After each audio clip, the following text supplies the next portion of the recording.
Assalamualaikum warahmatullahi wabarakatuh. Alhamdulillahirrabbilalamin. Assalatu wassalamu ala asyrafil anbiya wal mursalin. Sayyidina wa nabiyyina Muhammadin wa ala alihi wa sahbihi ajma'in amma ba'du. Pemirsa Khilafah News yang dirahmati Allah Subhanahu wa Ta'ala. Jumpa lagi dengan program kesayangan kita yakni Kabar Petang. Hari ini Jumat 14 Oktober 2022. Kita akan membahas isu-isu terkini dengan narasumber yang terpercaya dari sudut pandang Islam. Inilah Kabar Petang selengkapnya.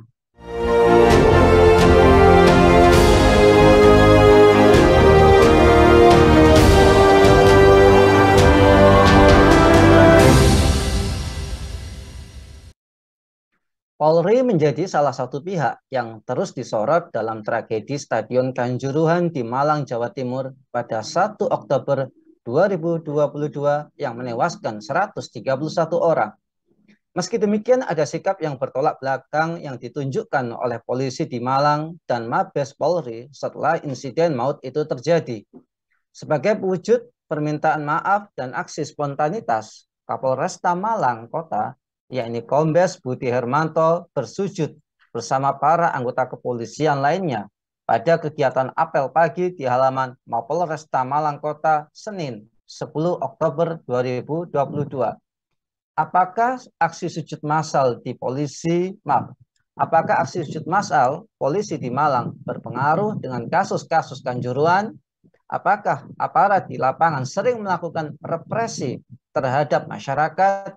Bagaimana tugas negara dalam menjaga jiwa segenap rakyatnya? Untuk membahasnya, kami terhubung dengan pengamat politik dan hukum, Bung Rifan Wahyudi. Assalamualaikum Ustadz Rifan. Waalaikumsalam warahmatullahi wabarakatuh. Sehat Ustadz ya? Alhamdulillah. Alhamdulillah Ustadz. Ustadz, Mabes Polri sebut gas air mata tidak mematikan. Sementara di sisi lain, Polri tetap menegaskan korban meninggal dalam tragedi di Stadion Kanjuruhan akibat kekurangan oksigen. Kepala Divisi Humas Polri, Irjen Dedi Prasetyo mengatakan, berdasarkan keterangan dari ahli kedokteran, gas air mata tidak menyebabkan kematian.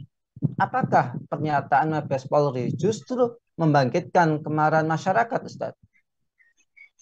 Ya, selamat berjumpa kembali pemirsa Kabar Petang, khususnya dalam rubrik bedah buletin KAPA ya, yang ini merupakan buletin terbesar nasional begitu ya, bahkan dialihbahasakan dalam banyak bahasa, bahkan bahasa Inggris ini sudah go internasional insya Allah.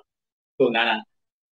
Ya, yang masih menjadi keprihatinan kita semua tentu tragedi Kanjuruhan meskipun sudah berlalu 2 pekan ya. Yang ini masih menyisakan duka yang mendalam. Marilah pada kesempatan ini kita juga sampaikan empati dan doa kepada para korban, kepada para keluarga korban, supaya segala amal baik mereka diterima oleh Allah Subhanahu wa Ta'ala. Dosa-dosanya diampuni dan mendapatkan tempat yang layak sesuai dengan amal soleh mereka masing-masing. Pemirsa buletin KAPA yang dirahmati Allah Subhanahu wa Ta'ala, terjadinya kasus Kanjuruhan ini menjadikan kita semua harus melakukan muhasabah ya, karena ibrah setiap peristiwa itu harus pandai-pandai bisa kita petik. Di antaranya memang penyikapan kita terhadap hal tersebut cukup banyak dan sudah sangat luas diulas oleh media, para pakar dan seterusnya. Terkait dengan aksi sujud ya yang dilakukan oleh anggota aparat kepolisian di Mapolresta Malang, ini menunjukkan ada ya beberapa hal sebetulnya. Yang pertama, sebetulnya sikap mereka itu adalah berempati, berduka, dan seterusnya. Tetapi ketika mereka wujudkan dalam bentuk sujud meminta maaf begitu ya, yang ini tentu kalau sudah berkaitan dengan sujud ini adalah sebuah gestur apa ya, penghambaan atau ibadah ya, penghambaan seorang hamba kepada Zat yang Maha Kuasa begitu. Sehingga barangkali memang ya apa yang dilakukan itu bisa apakah sesuai dengan apa yang dituntunkan oleh, kalau Muslim kan tentu kepada Rasulullah SAW. Apakah ditunjukkan seperti itu meskipun niatnya baik ya, karena sebuah aktivitas itu kan ada dua hal ya, benar niatnya tetapi juga benar apa kaifiahnya atau tata caranya. Sehingga kalau sujud, apalagi sujudnya itu saling berhadapan ya, kalau kita melihat di foto dan video itu, ini kan menjadikan tidak sujud itu menghadap kepada yang luar biasa, yang maha segala-galanya. Ini saling berhadapan, sehingga kalau dalam Islam sujud tentu menghadap kepada kiblat ya kalau dalam sholat, tetapi untuk sujud syukur dan yang lain-lain, sehingga sebetulnya ini berkebalikan ya. Kalau sujud mohon maaf itu tidak ada, kalau sujud syukur itu justru dituntunkan ya ketika menghadapi atau menerima sebuah nikmat yang luar biasa. Kalau misalnya pemain bola itu apa mencetak gol, misalnya kan ada beberapa yang menyatakan dalam bentuk sujud syukur dan seterusnya.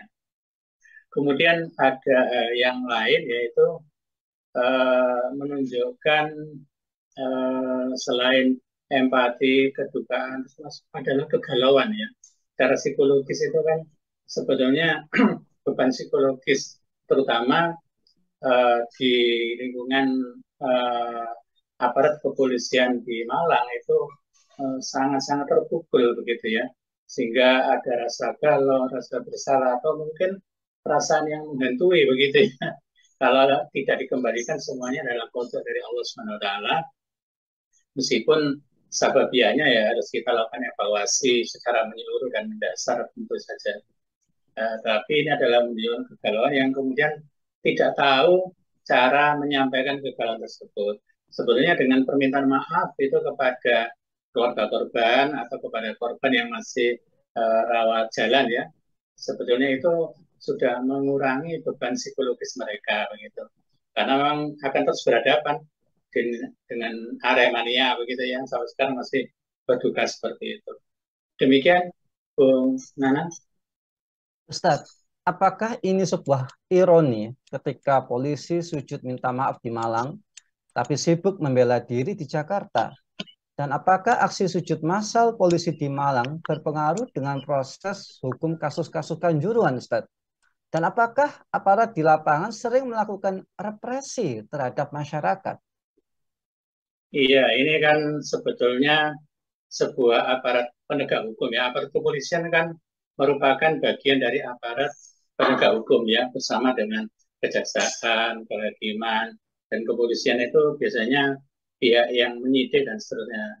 Ya, intinya adalah mereka penegak hukum, sehingga fungsi mereka melakukan penegakan hukum harusnya ya fair, berkeadilan, ya tanpa termasuk ada yang disebut oleh pakar itu kan mereka melampaui batas apa yang harusnya dilakukan, atau overacting atau apa ya. Jadi sebetulnya tidak perlu dilakukan dengan dengan cara represif begitu ya, sampai kemudian banyak terjadi kejanggalan ya.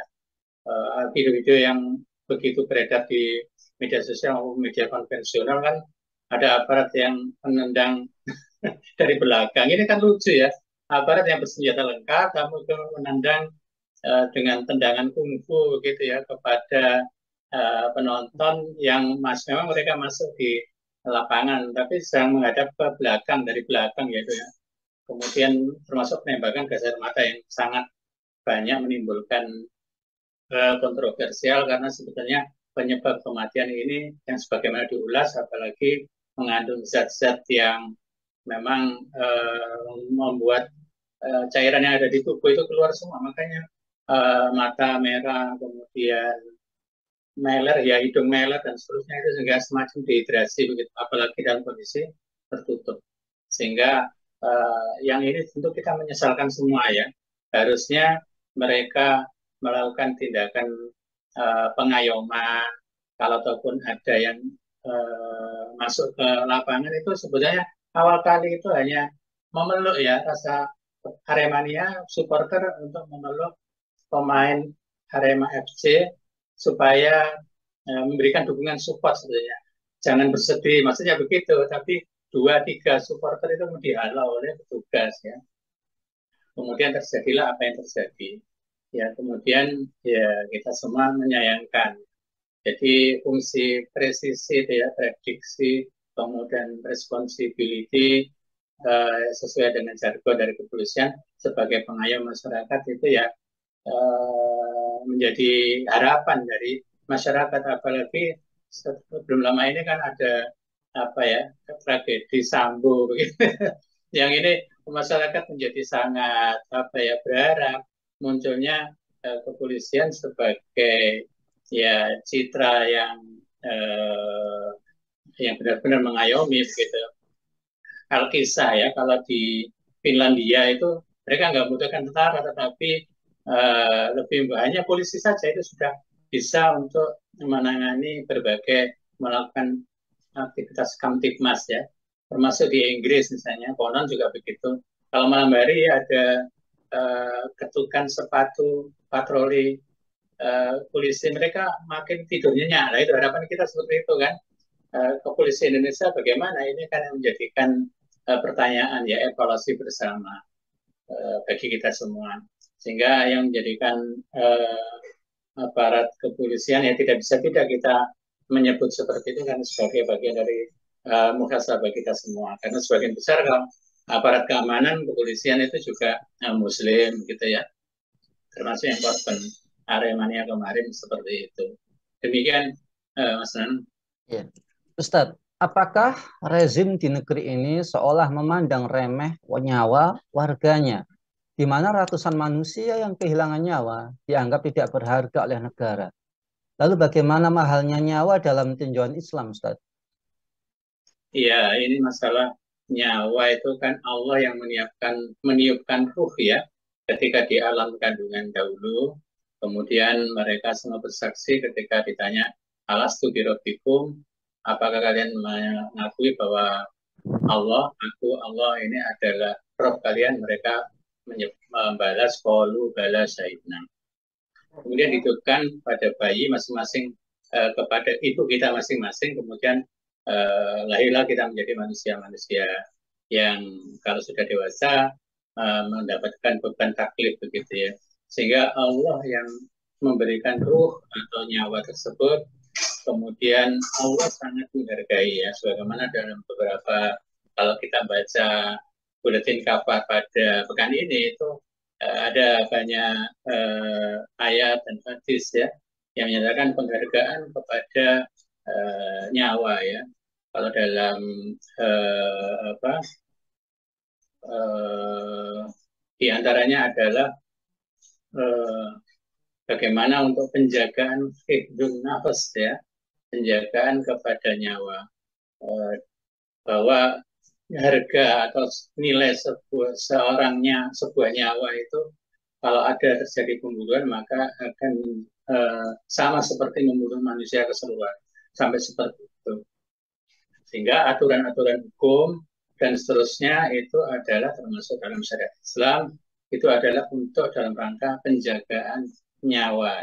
Sehingga kalau sekarang khususnya di Indonesia banyak terjadi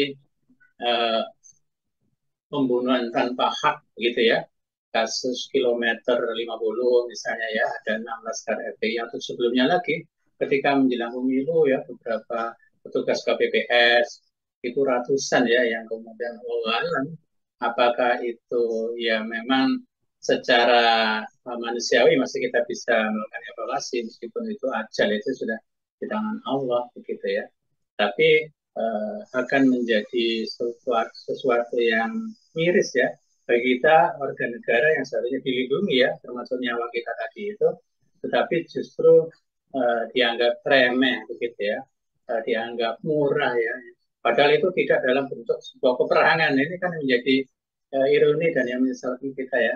Kemudian masih berlanjut, banyak terjadi ya kasus Sambo itu juga nyawa ya, nyawa yang sudah ada korbannya tapi malah dituduh ya, orang yang sudah meninggal masih difitnah pula begitu ya. Termasuk yang barusan terjadi yaitu tragedi di Kanjuruhan ya. Dan ini kan ya kita nggak berharap ya nyawa itu terbuang sia-sia ya, maunya nonton bola tapi kemudian terenggut ya nyawa. Dan ini masih menyisakan duka yang mendalam terutama dari segi trauma ya, sehingga upaya trauma healing itu kemarin berita di Malang ya, itu ada anak satu yang mengidap gangguan kejiwaan karena dia itu nonton bolanya itu berempat, ini remaja ya Mas, tiga temennya, dua orang laki-laki dan satu perempuan itu meninggal semua. Dia akhirnya tidak mau pulang selama ini, tinggal menggelandang di lapangan bola Kanjuruhan, sehingga di Sos Malang ya kemudian memungut kemudian dibawa ke dinas sosial di Malang ya. Dan ini masih banyak lagi kasus-kasus termasuk yang masih membekaskan luka dan seterusnya. Sehingga harus diperhatikan ya tentang nyawa, apalagi sudah tercerabutnya lebih dari 100 ya. Kalau rilis resmi kan 125. Pertama 127 ya. Kemudian dari konferensi pers Polda Jatim pagi dini hari ya, itu 127. Tapi kemudian oleh Mabes Polri disebut 125, itu dianggap sebagai resmi. Tapi kemudian bertambah menjadi 100.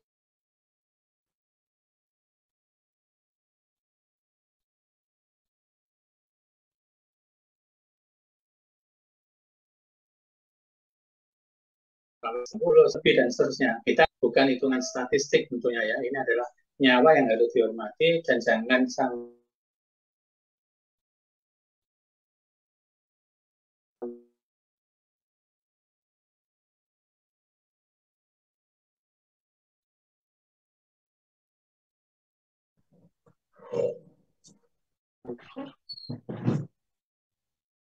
suul pemangin dalam kondisi halo, kalau pada malam hari mungkin sudah sholat isya semua ya barangkali. Tapi kalau sore hari itu riskannya maghribnya bisa terlewat atau asarnya ya terlewat. Ini yang harus menjadi ya evaluasi dari segi penonton, dari segi penyelenggara tentu beda lagi hitungannya begitu. Demikian Mas Nanang. Iya, Ustaz. Bagaimana ancaman keras terhadap pelaku pembunuhan terutama kepada orang mukmin, Ustaz? Ya, di dalam syariat Islam salah satunya adalah nizamul uqubat bil Islam ya, sistem persangsian kalau itu memang sudah terlanjur ya, entah itu karena khilaf, kelalaian misalnya ya, karena memang sekarang kan pembahasannya itu ya bukan sebuah kesengajaan gitu ya, kelalaian yang membuat nyawa manusia terenggut begitu ya. Tetapi sebetulnya kalau itu diduga kuat ya, kalau hitung-hitungan itu kan berarti kelalaian manusia sebetulnya dari segi penyelenggaranya, misalnya over capacity ya, tiket yang dijual itu lebih banyak dari kapasitas yang seharusnya berapa, 25.000 ya, tapi terisi menjadi 40 sampai 42.000 kemarin. Kemudian penanganan keamanannya ya, penanganan keamanannya dilakukan secara represif, tadi ditambah dengan penembakan gas air mata. Ini kan dari aturan FIFA ya, Asosiasi Sepak Bola Internasional itu kan disebutkan tidak boleh membawa gas air mata, membawa saja ke dalam stadion ya, apalagi menggunakannya. Nah, itu kemarin menggunakan, ditambah lagi misalnya dengan kondisi pintu tertutup ya kemarin, sehingga seperti apa ya, kalau ada yang mengibaratkan kolam yang kemudian diberi potasium ya, tentu karena kalau aksi penembakan gas air mata itu dilakukan di tempat terbuka untuk para pelaku aksi unjuk rasa misalnya, itu kan cepat kena angin ya. Nah kemarin terjadi itu mengambang ke udara, dan apalagi di atap-atap stadion itu di beberapa lorong-lorong pintu yang tertutup itu, bayangkan ya, kalau melihat video-video yang beredar itu luar biasa ngeri gitu ya, iris gitu. Sehingga salah satu hukum ukubatnya, sanksi kalau itu sampai nanti pada penyelidikan dan penyidikan diduga kuat ya. Sekarang ada 6 orang kan yang sudah ditetapkan sebagai tersangka ya, dari pihak penyelenggara ada, dari pihak BRIMOB ya yang memegang dan melakukan penembakan gas air mata ya. Meskipun ini beberapa versi ada yang 11 kali tembakan, tapi yang justru ada yang menyebut 40 ya, bahkan ini menjadi perhatian internasional ya. Nah, kalau sudah diduga kelalaian yang menyebabkan atau kesengajaan, karena pertanyaan ada unsur kesengajaan menembakkan itu, meskipun ya salah prosedur. Karena Kapolres Malang yang sudah dicopot itu sebenarnya mengakui tidak menyuruh menembak, menginstruksikan untuk penembakan. Sehingga kalau itu berarti ya dikenakan, kalau di dalam syariat Islam itu kan ada sanksi ya, sanksi itu ada yang berkaitan dengan hudud ya, tapi untuk kasus ini adalah jinayat ya. Jinayat yaitu berarti ada hukum kisos nantinya.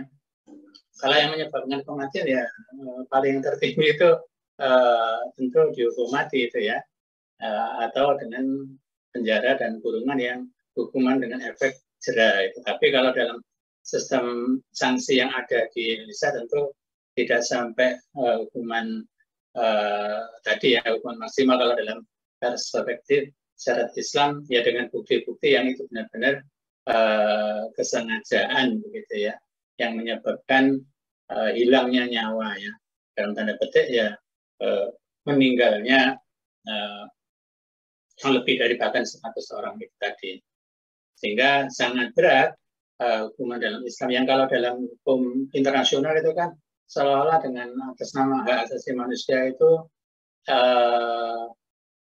mau dihapuskan ya hukuman mati itu ya. Padahal ketika dalam kasus-kasus tertentu pembunuhan berantai, kemudian kalau di Amerika itu malah banyak pembunuhan orang yang dalam tanda petik ya memberuntung senjatanya di komunitas, di sekolah dan seterusnya, itu kan ya lebih layak mereka dihukum mati begitu ya.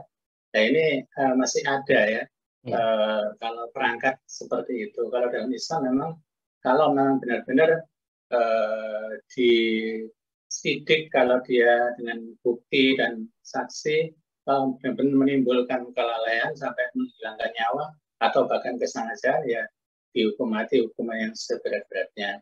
Tapi ya kita kembalikan, kalau di Indonesia yang belum menerapkan sistem ukubat tadi ya kita wait and see ya, gitu Mas Nana.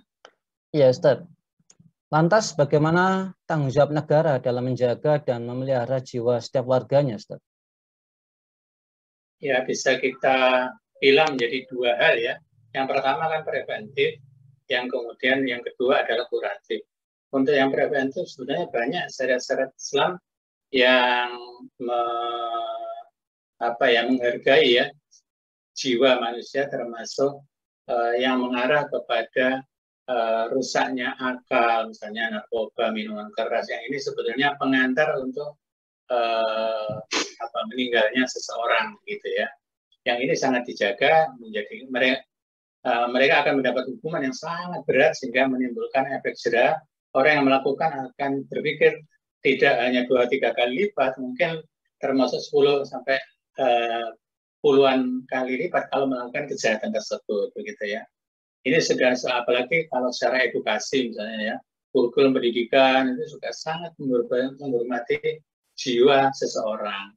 Sehingga bagaimana kalau dia sakit misalnya ya, sistem kesehatan yang menanganinya sampai mendapatkan pelayanan kesehatan. Kalau ataupun ada yang meninggal dengan hal tadi sakit misalnya, yaitu kan sudah ajal kudrahnya Allah ya. Kemudian dalam sistem media misalnya itu juga begitu. Secara umum itu ya semua mengajarkan, semua media menyuarakan supaya menghormati jiwa manusia gitu. Sehingga jangan sampai ada upaya-upaya anarkis, premanisme, brutalisme atau hooliganisme ya. Kalau di Eropa itu kan dulu ada kejadian yang mirip begitu, karena ada supporter dari Inggris ya yang melakukan aksi-aksi vandalisme atau hooligan gitu ya, menyerang supporter yang lain. Padahal kemarin tidak ada supporter dari bonek Persebaya yang menjadi lawan mainnya itu tidak boleh nonton. Mereka hanya diperbolehkan nonton secara nobar online gitu ya di Surabaya. Sehingga sudah ternyata tanpa rival mereka yang sekarang malah justru hiburannya itu mereka berdamai gitu ya. Itu yang pertama ya, dari sisi preventifnya sudah dijaga. Sedangkan untuk yang kuratifnya, kalau sudah terjadi penghilangan nyawa, maka sistem hukum tadi, sistem sanksi tadi diterapkan secara tegas begitu ya. Kalau yang saat ini kan kita menengarai siapa yang bertanggung jawab aja nggak jelas gitu ya, tidak secara gentle begitu. Padahal secara struktural itu kan ya kepolisian, pihak pengamanan dan penyelenggaraan ya. Kalau kita urut kemarin Kapolres Malang sudah dicopot, kemudian Kapolda Jatim juga sudah dicopot. Kalau Kapolda Jatim yang membawa Brimob Jatim ya, yang pemegang senapan yang menembakkan gas air mata. Kalau Kapolres karena ada Kabak-Pop ya yang mengendalikan setiap ada kumpul massa, termasuk kalau dari sisi penyelenggaraan yang terkena kemarin masih di tingkat yang rendah ya, panitia pelaksana. Ya ini kemudian ditarik ke panitia liga, ditarik lagi sebenarnya PSSI ya, ketua PSSI kok tenang-tenang saja ya, nggak merasa bertanggung jawab begitu. Yang ini juga terutama dari sisi Arema yang mereka masih usut tuntas, bahkan makian ya, CAB itu ya, All Cops, Arbastat itu sama seperti itu ya. Ini menunjukkan kemarin mereka, karena itu tadi sistem hukum sanksi itu belum diterapkan secara tegas begitu ya. Sehingga kalau dalam sistem Islam seperti itu, sistem hukum sekarang nasional sebagai hukum positif ya tentu kita masih tengah mengawalnya begitu. Demikian, Mas Nanang. Ya, baik Ustadz, terima kasih atas penjelasannya. Semoga kita semua bisa memahami bersama bahwa dalam Islam harga nyawa itu sangat mahal sekali, dan semoga kasus tragedi Kanjuruhan ini tidak terjadi lagi. Dan sekali lagi semoga para arwah diterima segala amal kebaikannya dan diampuni segala dosa-dosanya. Baik, terima kasih Ustadz Rifan, semoga sehat dan sukses selalu. Baik, pemirsa kabar petang yang dirahmati oleh Allah Subhanahu wa taala, demikianlah bincang-bincang kita dengan Ustadz Rifan Wahyudi, dan semoga apa yang kita bahas tadi memberikan manfaat bidin wa dunya wal akhirah. Sekian dari saya, sampai jumpa di kabar petang selanjutnya. Wassalamualaikum warahmatullahi wabarakatuh.